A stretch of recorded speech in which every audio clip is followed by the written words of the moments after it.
Something is stirring in Mondstadt again. Old characters, Klee, Albedo, Mona, and even Venti, are rumored to be receiving new buffs. But behind these gameplay changes lies something far older, the mysterious witch circle, known as the Hexenzirkel. The question is, are these two things connected, or is HoYoverse simply reviving the city that started it all? Today, let's uncover the truth. Who's getting buffed, how these changes work, and what it all means for Mondstadt's future.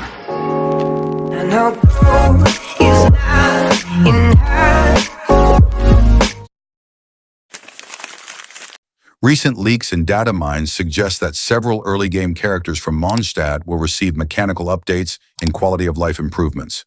The main names that keep appearing are Klee, Albedo, Mona, Venti, and a few 4 stars, Fischl, Sucrose, and Razor.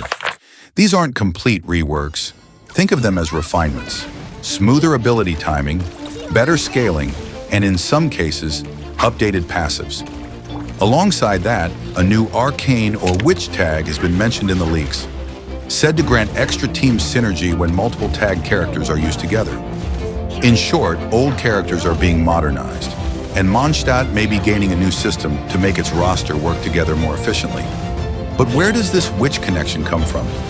In Genshin's lore, the Hexenzirkel is an ancient society of witches, scholars of magic, alchemy, and forbidden knowledge. You've already met some of their students and descendants: Alice, Klee's mother; Rhindaughter, the alchemist who created Albedo; Barbalot, Mona's master; and Anders' daughter, author of Alice's favorite stories.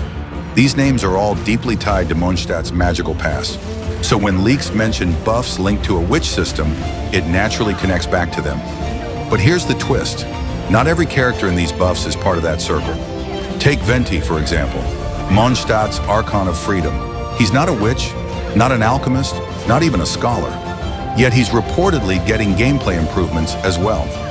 That tells us something important. These buffs aren't just about lore.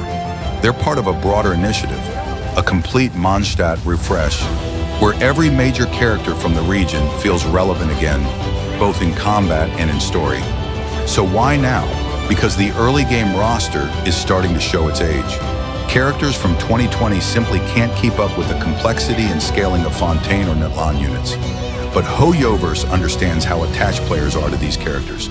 Rather than releasing entirely new versions, they're breathing new life into the originals.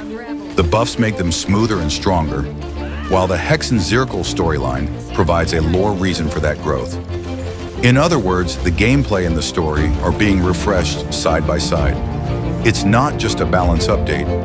It's a narrative revival for the region that began it all. Now let's talk about Varka, the long-awaited Grandmaster of the Knights of Favonius. Leaks hint that his return may coincide with the Mondstadt expansion.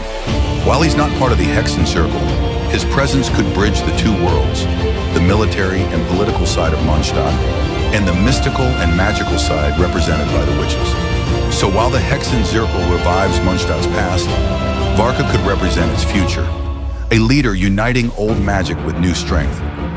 This update matters for 3 big reasons. First, it gives older characters a second life, especially for players who built them years ago. Second, it expands team creativity. If the witch tag becomes real, it could open brand new synergies within Mondstadt's lineup. And third, it reignites excitement for the first region of Teyvat, which hasn't had a major story update in years.